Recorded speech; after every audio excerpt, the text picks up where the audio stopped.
By now, you've probably heard my magic wand story. It's a brand that's been part of my personal journey for more than 20 years. But no matter how many times I sing Magic Wand's praises, I'll never be able to fully capture the story of this incredible brand. Well, now journalist and author Kate Sloan just completed a limited audio series documenting the history and impact that Magic Wand has created over the last 56 years. It's called Making Magic. And the series chronicles Magic Wand's incredible brand story through interviews with nearly 40 experts, performers, business owners, educators, and fans. So I got a sneak preview of the series, and what I loved is that Kate weaves together snippets from all their interviews into this amazing story arc. She covers Magic Wand's journey from appliance store massager to its legendary influence on culture and sexual independence, and it's all just fascinating. The first episodes of Making Magic are available now at makingmagicseries.com or on all popular podcast platforms. Just search for Making Magic or visit makingmagicseries.com today.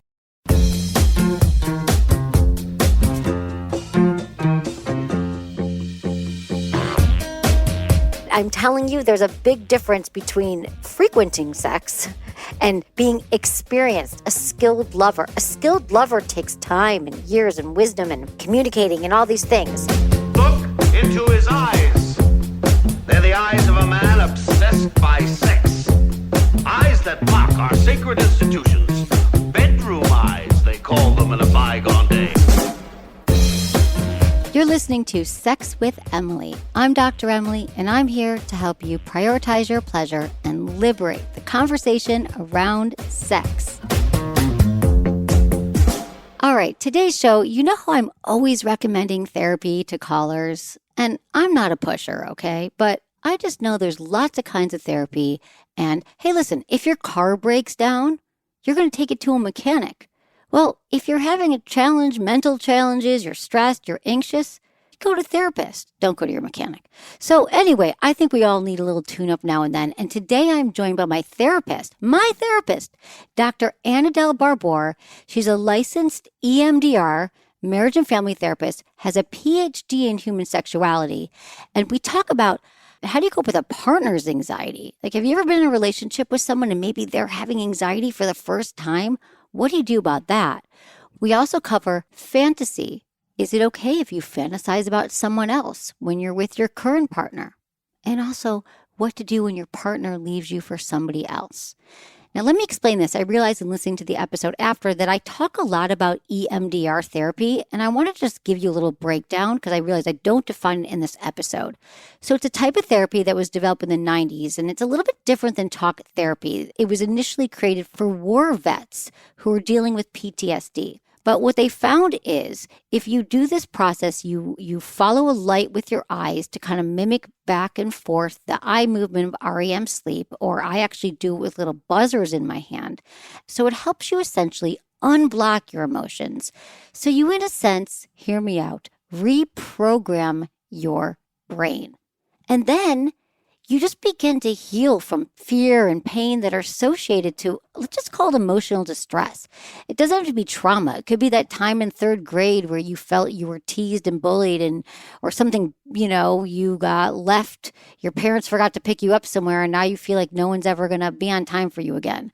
It's just a very cool therapy that has changed my life. And I want to let you know about EMDR. It just helps you gain a new perspective. It can help you with self-esteem and just enhance your beliefs about your own personal capabilities. So anyway, we don't get a lot into it in the episode, which is why I wanted to explain it to you. I also answer your questions about finding friends with benefits. How do you even find them and know it's someone you want to have friends with and you want the benefits? And is porn getting in the way of sex you're having with a partner? And at the end of the show, I'm going to give you my new rapid fire segment. Since we get so many questions from you, I wanted to see how many of your questions I could answer in succession with my top tips. And maybe I answered your question. So check it out. And don't forget to send in your questions. Just email me, feedback@sexwithemily.com. Follow me on Instagram. It's sexwithemily. All right, intentions with Emily. For each episode, join me. Let's set an intention together. So what I mean is, when you're listening, what do you want to get out of the episode? it just helps ground you in this process. So maybe you're thinking, yeah, I've been feeling more anxious than normal, and I no longer want it to have the same hold on my life. What do I do about it? My intention is just to drill in the fact to you again that when you work on your mental health, it will benefit your sex life, your relationships, and everything else in your life. All right, enjoy the show. Hi, Anadel. You know, the phones are already lighting up. Why don't we just start with a call? Let's talk to Angie, 29, in Connecticut. How can we help you? Hi, Emily. Thanks for taking Hi. my call. Of course. So I called in a month or so ago, and you were really helpful. I was having some problems with mismatched sex drive stuff with my boyfriend, and you gave some really good advice about trying to kind of get more in touch with my body. A lot of what you guys are talking about right now, and trying to be more mindful. And so I feel like I ended up doing kind of more of a body meditation and really tried to get into myself. And I have an issue kind of accepting the whole, self-love, masturbation thing. I still have some shame around that. Okay. But I really tried to get into it. And what ended up happening, and I really felt like I went into a meditation beforehand, my mind started going to my boyfriend that had passed away a couple of years ago. And okay. it made me feel weird because that's kind of what I was thinking back to. And that's what made me get to climax. And then I started feeling all these emotions, and I haven't thought about him in that, when I'm doing that, I haven't thought about that in a long time. When he first passed away, I was thinking of that was happening all the time. But I feel like I kind of shelved that for a while because I've tried to really distance myself from it. Right. And then I have this issue now where, I'm with someone else now, and it's really great, but it's not nearly as passionate or as intense or as, it's just one of those things, and nothing will compare.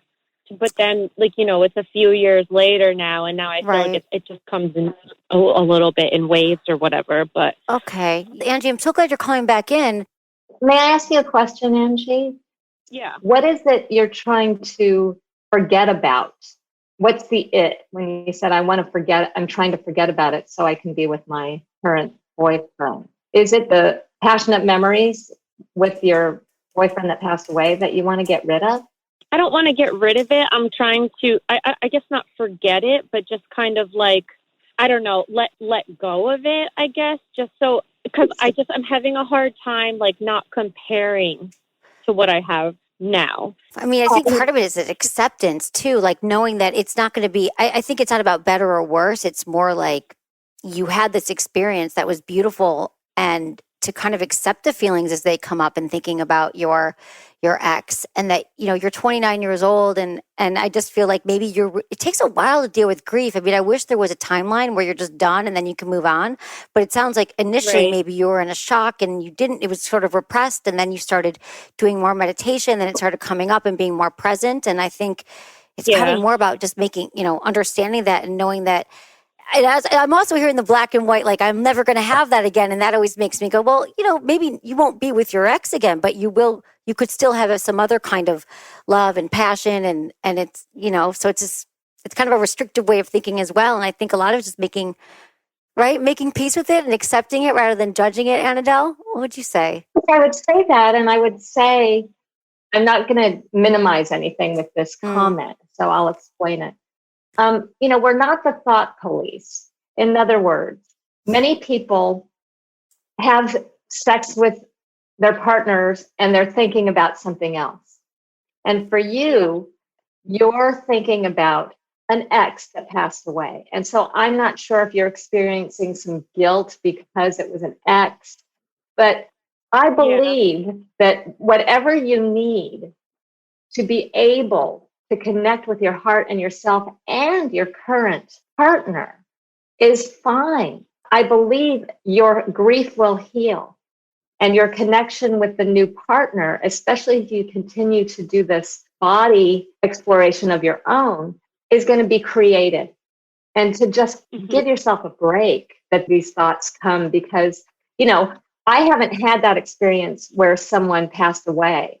but I have a lot of experience with a lot of people. And there are a couple of guys that I'll never forget what it was like to be with them. Right. And Yep. I wish I could be with them. Right. But I've been married to someone for a long time. And so occasionally I'll fantasize about them. Yeah. My husband It doesn't happened. know that. Right. And so that I'm just trying to normalize it in that way without minimizing, because I don't want to take away your grief, obviously, but just for you to give yourself a break. Better. Good. Yeah, Yeah. I Normalize. definitely have a little bit of guilt. My boyfriend now knows everything that happened, but at the same time, I don't feel like this is the kind of stuff I can't like talk about this with him.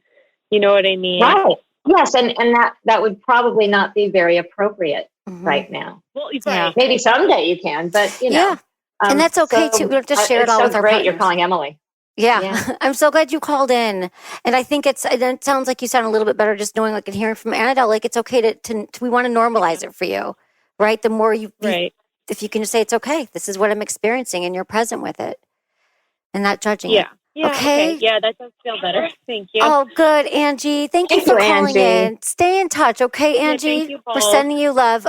Anadel, I'm really glad you're here, because we were actually doing our session yesterday and thinking that, you're going to be on, and you had a great idea if we want to just kind of get into anxiety and how it goes down in a relationship right now, how we're dealing with it. So let's talk about anxiety in relationships. You know, we've been in this pandemic state for a while now, and it's causing people to have anxiety that never have. It's causing people to have depression that have not experienced depression. And so when we're talking about individuals suffering from that, then we talk about the couple or the family that has to be with that person, because you might not both get it at the same time. How do you deal with it? It's like, and I keep saying this, it's true. A lot of people have never experienced it before. It's like, welcome to the anxiety family. You know, we've been experiencing it for a while. It happened to me. And so that's why it kind of was on the forefront, and it really helped me as the pandemic rolled along with my clients. So my husband, he was out of the country when this pandemic started, in one of the countries that was a hot spot. And I was here, and all of a sudden we started to lock down, and they locked down, and he had to like flee that country fast. And so when he got here, he was in a state I had never seen him like before. And he's practiced Zen Buddhism for a long time, and he's just very even keeled.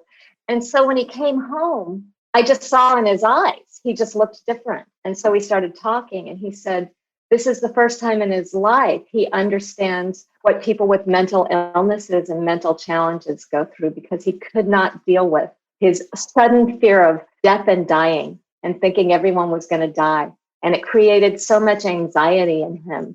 Actually, his throat restricted, like he couldn't swallow because he was so afraid. And so I had never seen him like that. He had always been the rock, right? And all of a sudden I had to be this person to go, okay.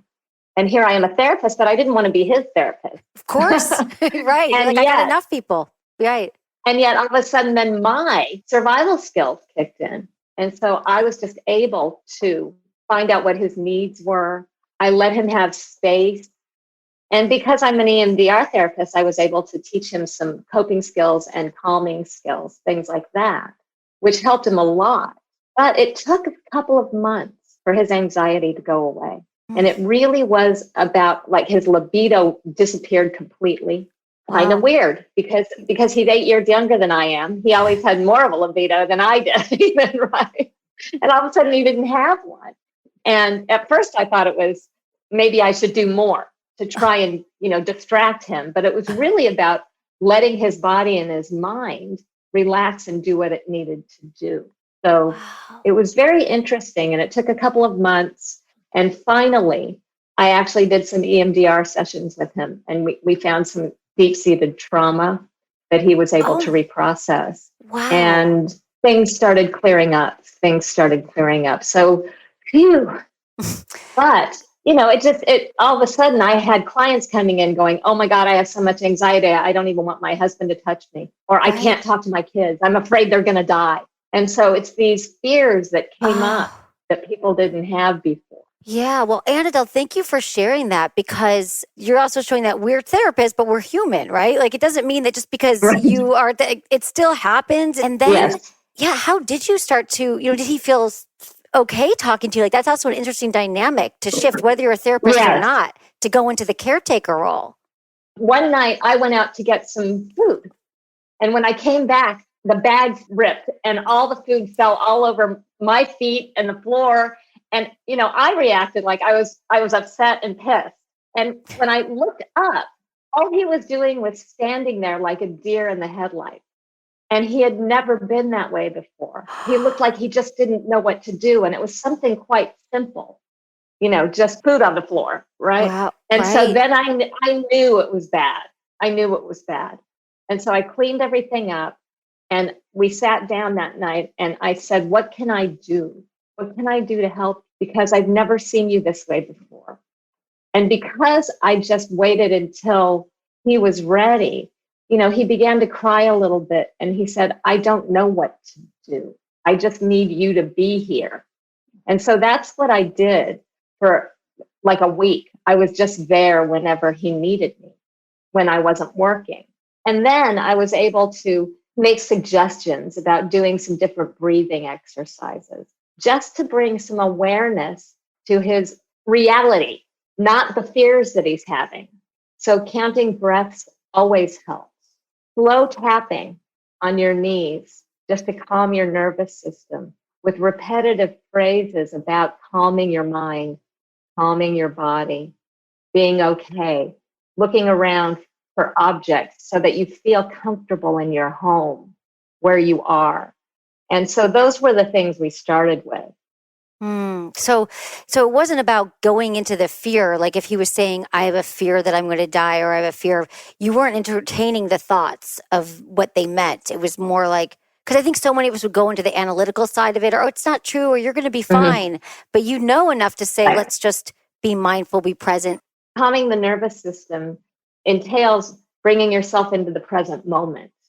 And that's hard to do. And, it's not realistic that we're always going to be in the moment, because they go so fast. This one's gone, this one's gone, this one's gone, right? So they're gone. The thing is, we can realize that, I've been in tomorrow. So let me come in to right now and just breathe, feel your feet on the floor, take a deep breath, notice where you're holding any tension. Yeah. Right. And so it just brings you into the moment, and you can realize that, I am afraid of dying, but I'm okay right now in this moment. So it's a matter of not getting caught up in our thoughts, because our thoughts are not the truth, to quote you. Let's talk to Valerie, 52, in New Mexico. Hi, Valerie. Thanks for calling. How can we help? Hi, guys. Hi. Oh, gosh. Hopefully I don't lose you. I'm on the road traveling. I'm kind of in a really bad state right now. This year, my husband, beginning of January, said that he wanted a legal separation. And after several months, he decided, no, I don't want to get divorced. I want us to keep working on our marriage, all of that. But he was still insistent on us having this legal separation while we were working on things. We own a business together. We've been together for 23 years. I'm 52. He's going to turn 50 in the next couple of weeks. The last day I saw him was October 16th, and then he ghosted me. He stopped talking to me, and I tried to call him. I tried to text him, through work. He wasn't really answering anything having to do with work. And then my instincts kicked in. I was like, it's got to be somebody. And he had mentioned this woman's name, that he was talking to her. She was an expert or something in OCD with this business group that he was doing. It's an entrepreneurship group.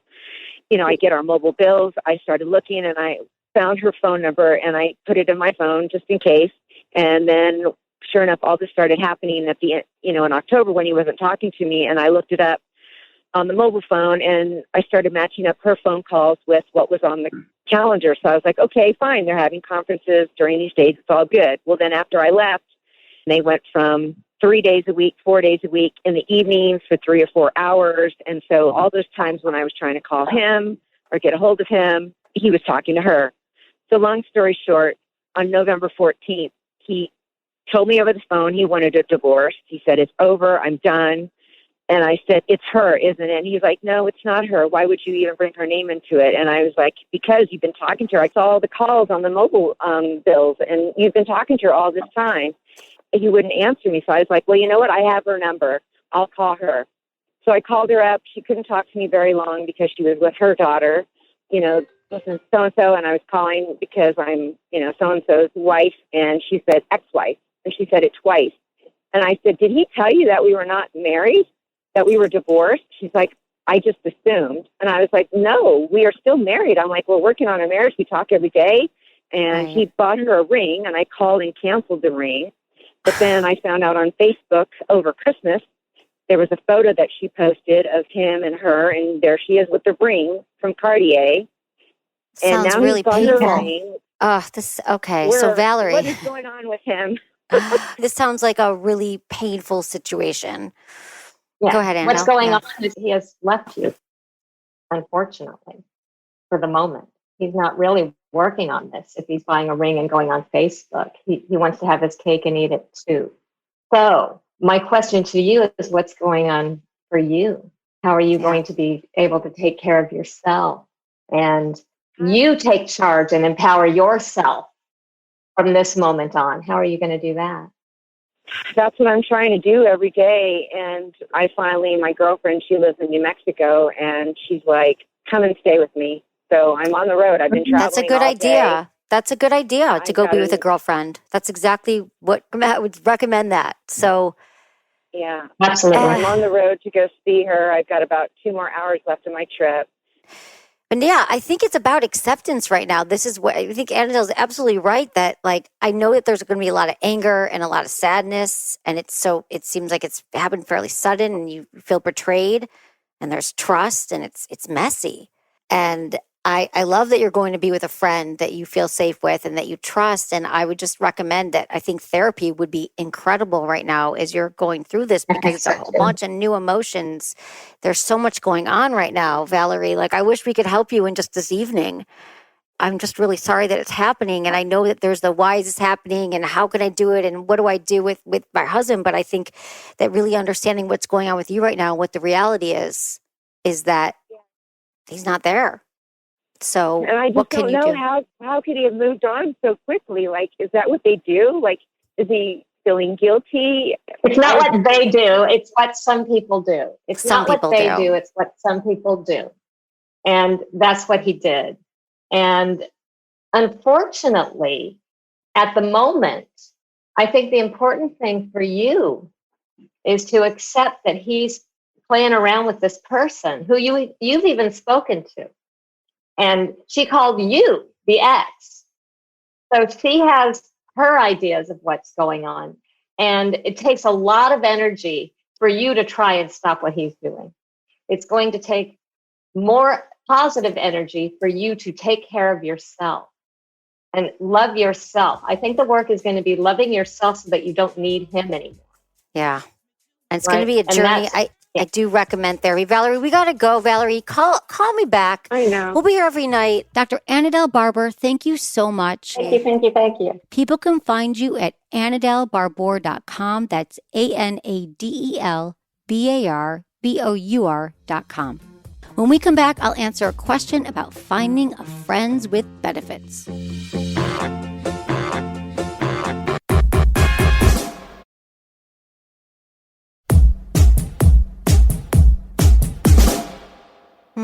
This is from Emily, 22 in Thousand Oaks.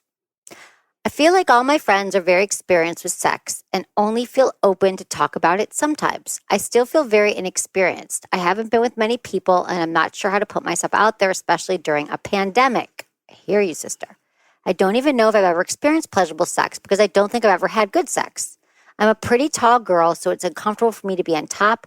I've been working on getting to know my body and started masturbating. I think what I'm trying to say is I want to try more sex and become more comfortable, but I don't want to sleep with just anyone. It's nice to find a partner or a fuck buddy, but I have none in mind. First off, it's hard to find a quality person when we're not in a global pandemic, but when we're in a pandemic, it is a lot more challenging. I mean, here's the news, though. The dating apps are popping. They're not what you think. If you're like, oh, the dating apps are just for hookups, or people are going to ghost you. Yeah, people are going to ghost you in real life. People are going to ghost you on the apps. But it is true that they're saying that this was another thing that came out last week about more people are meeting on apps than anywhere. And it even said that people on apps were looking to get into quality relationships, long-term relationships. Why I like that study or that survey is because people always think the apps are not. And this was like a conclusive study that said people on the apps take it seriously. The majority of them want to get into a long-term relationship. But Emily, that doesn't help your question because you just want to get a friends with benefit. Now, you're not going out. Probably you're not meeting people. You're not doing stuff like that. So I would just practice maybe talking on the apps and just start practicing getting to know people. I recommend doing a video chat, because we can't go out and meet people right now. So at least you could just kind of start to vet people on the apps. And just because you're tall doesn't mean you're not going to be able to get comfortable on top. I want to say this to everybody, all the angst, the 20-something people who have so much like angst about sex that you should already know how to be this and you should already know how to do that. How would you know if you haven't done it, if you haven't had as many partners? And if you have had partners, you probably weren't open and talking about it. So it just takes experience. It's like you can't beat yourself up for things that you haven't even had chance to try yet.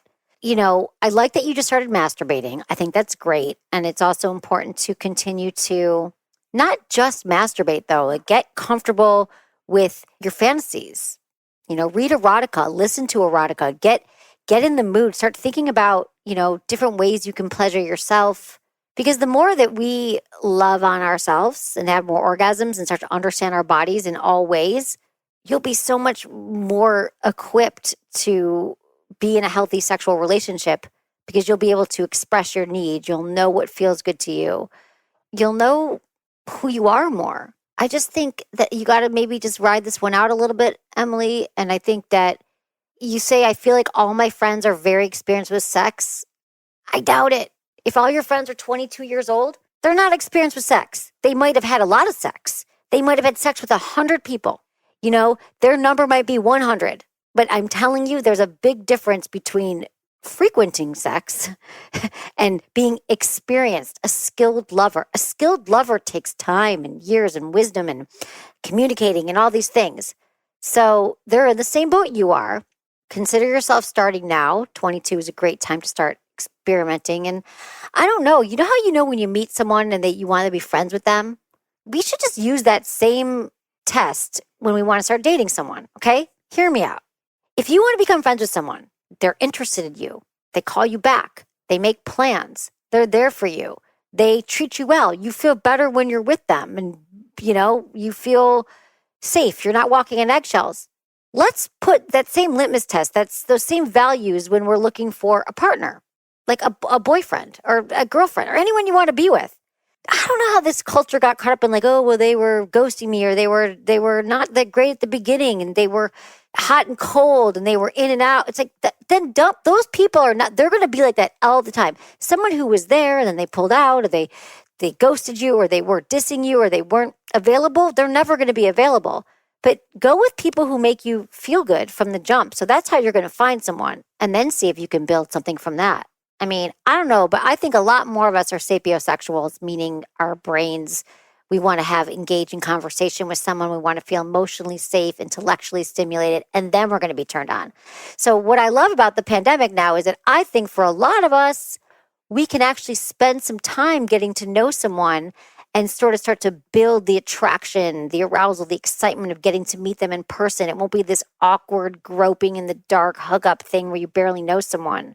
Because those were not satisfying. I'll bet you all of your sexually experienced friends, Emily in Thousand Oaks, that's the kind of experience they're having. I'll bet they were blackout drunk in college, running around, and they've had sex with a lot of dudes. They've given a lot of blowjobs. That is not sexual. That might be experienced, but that doesn't mean they're having quality sex. So the fact that, Emily, that you're even asking this question right now about how can I find someone quality? How can I, get better with being on top and all the things are all great questions. And the fact that you're even questioning it, not assuming that you know everything is you're exactly where you need to be. Check out our website. We've got blogs. We've got podcasts. We talk about this stuff all the time. Your confidence it comes from experience.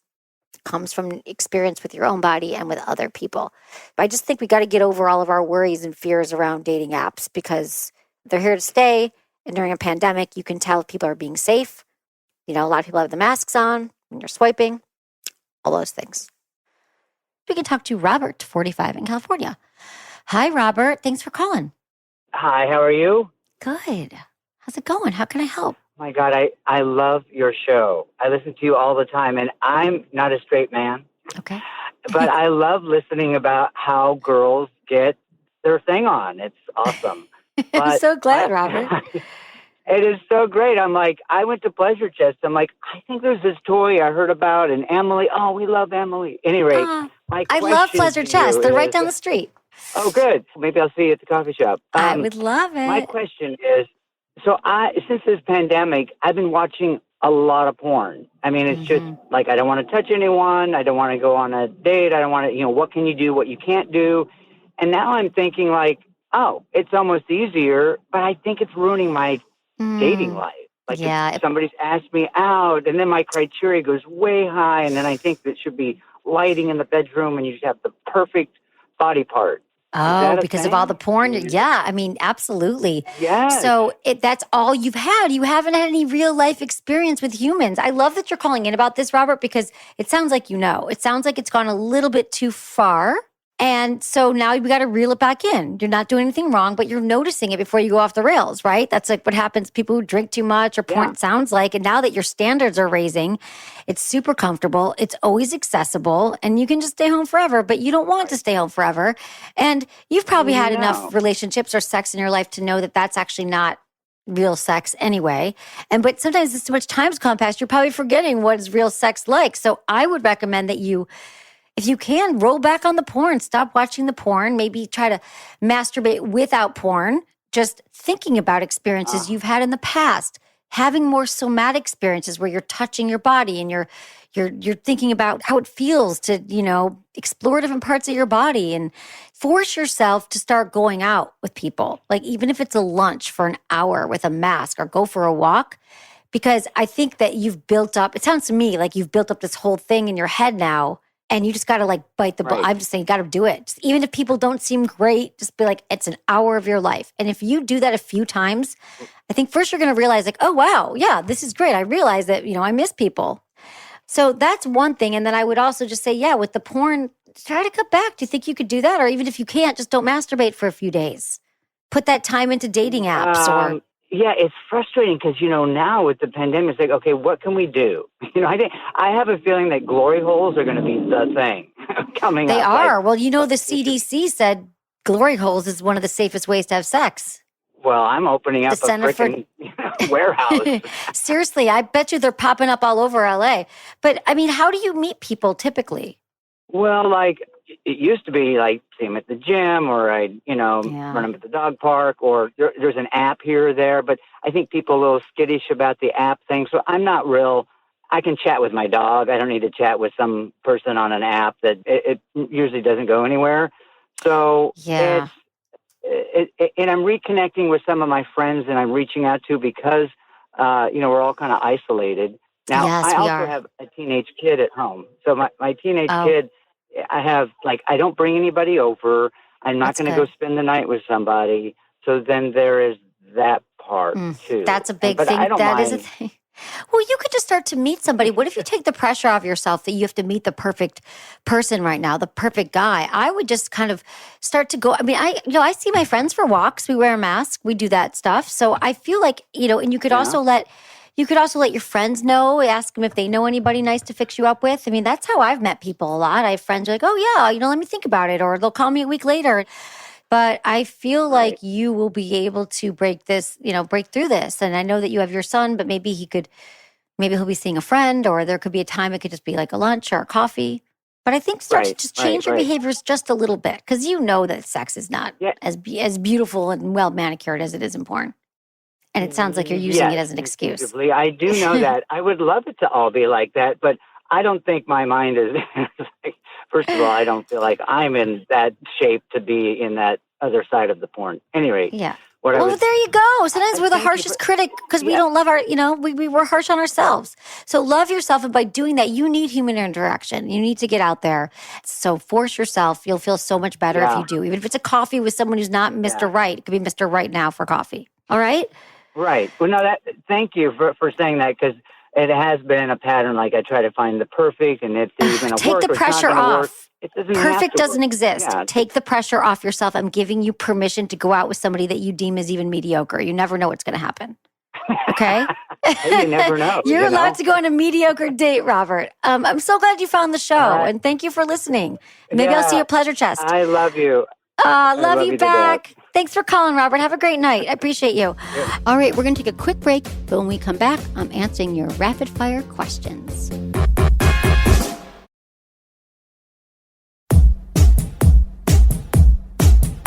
All right, you guys, you can send these are the DMs that we get through Instagram, and we get a lot of them. And since I can't always get to you, like I can't answer them all individually, I just thought rapid fire. Let me answer. And remember, these are shorter answers because I'm doing them quick, but I'm going to get all the points out.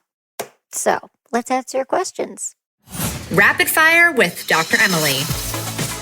Okay, what's something to break the ice during our first group sex with another couple? Okay, here's one. Take turn giving massages to each person. So one person goes and they get a 10-minute massage, and the next person gets a 10-minute massage, and the next person are 15 minutes, and then you all are getting a 6-handed massage, and it's a way to warm you guys up, get comfortable with each other, and appease any anxiety.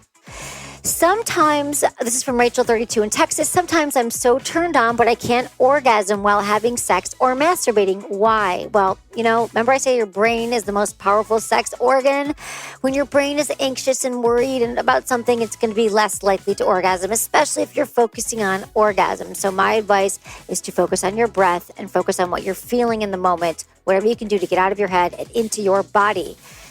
How to avoid farts during sex. You can't, you don't, you won't. Just learn to embrace them. It's part of it. Sex is fun, sex is messy, sex is loud, and you just can't control it. So let it go and really let it go with farts. Tips for ass play without penetration on a male partner. I've never done it. I would say start with slow, start with a finger. There's a lot of nerve endings on the external part of the anus. Use a finger, play with it. Make sure your fingers are trimmed. Use lube and just play with it and see how it feels. Use your mouth, use your fingers, make sure you're clean, and then see if you want to move up to penetration from there. All right, I'm a little nervous as a male 17. I'm a little nervous about losing my virginity. Is there anything I should know? You should know that I recommend that you should be with a trusted partner, someone that you feel safe with, and that it's okay just to kind of be present, be in the moment is my best advice for you. And just, I don't know if you're with what gender you're with, but anytime, be honest that it's your first time, go slow, take your time, and only do it when you feel ready. Recommendations for starter butt plugs. I love the B-Vibe butt plug kit. They have a beginner anal kit, and it's amazing because it comes with different sizes, and it comes with instructions, and I love their beginner kit. It's great. I need more physical affection from my partner. How can I ask for it without being needy? Listen, just because you need more physical affection doesn't mean you're needy. Have a conversation with your partner and let them know that you love touch. Maybe you can give them examples about when you need touch in the relationship, when it would feel good. You can take their hand and guide them, and also ask them for what they need from you. All right. My wife hasn't had an orgasm with me or by herself. What would be some tips to get her closer to orgasm? Any toy suggestions? To get her closer to it, I think that it does help to start on her own. I would recommend something like the Jeju Mimi or the We Vibe Touch.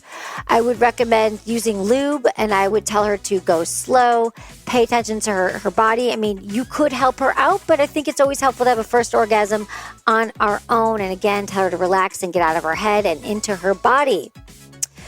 How do you overcome insecurities and anxieties with initiating and starting sex with a partner? All right, so if a lot of us are insecure when we initiate sex because it's a new skill, it's a muscle, it's something we have to practice, you might want to start asking your partner, how do you best like for me to initiate sex? What really works for you? What turns you on? And then you'll kind of have a roadmap for where to start. But remember, anything new might be a little awkward at first, but the more you do it, the more comfortable it will become. How do I let my partner know I appreciate our sex when we are clean and fresh?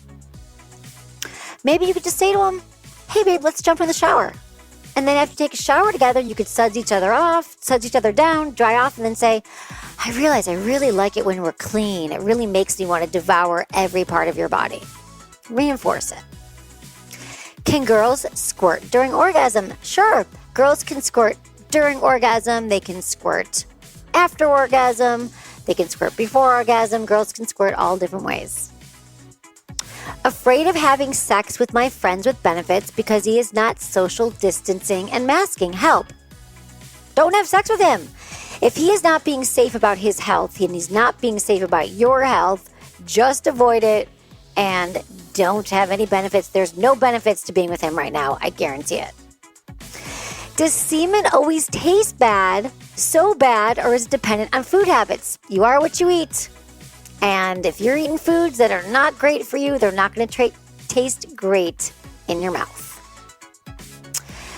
Libido's in the dumps while breastfeeding. I don't even want to be touched. Help. That's going to pass. The more that we give ourselves permission to not always be in the mood, especially after we have after we have a child and we're breastfeeding, it's okay. It's going to come back. Try to find other forms of touch that do make you feel connected with your partner. Intimacy is still important, even if you don't still want the same things after you have a baby. All right, one more. How do I introduce or buy toys for my girl, for herself, and us? Go shopping together. Go shopping online. Check out our website and make it fun. Go on an adventure or go to a store if they're open and say, like, let's each buy some stuff that is fun for us. All right, that's all we got time for. That's it for today's episode. See you on Tuesday. Thanks for listening to Sex with Emily. Be sure to like, subscribe, and give us a review wherever you listen to the podcast. And share this with a friend or partner. Believe me, if you got something out of it, they will too. We release shows on Tuesdays and Fridays, and look out for a bonus episode every now and then. Find me on Instagram, YouTube, Facebook, and Twitter. It's all at Sex with Emily. And I've been told I give really good newsletter. So sign up at sexwithemily.com, and don't forget to check out our blogs. If you want to talk to me, ask your questions about your sex life, dating, or relationships, email me, feedback@sexwithemily.com, or call into my SiriusXM show Monday through Friday, 5 to 7 p.m. Pacific, and call me, 888-94-STARS. That's 888-947-8277. Get a free 30-day trial at sexwithemily.com/SXM. You can watch my masterclass on masterclass.com/Emily Morse. Was it good for you? Email me, feedback@sexwithemily.com.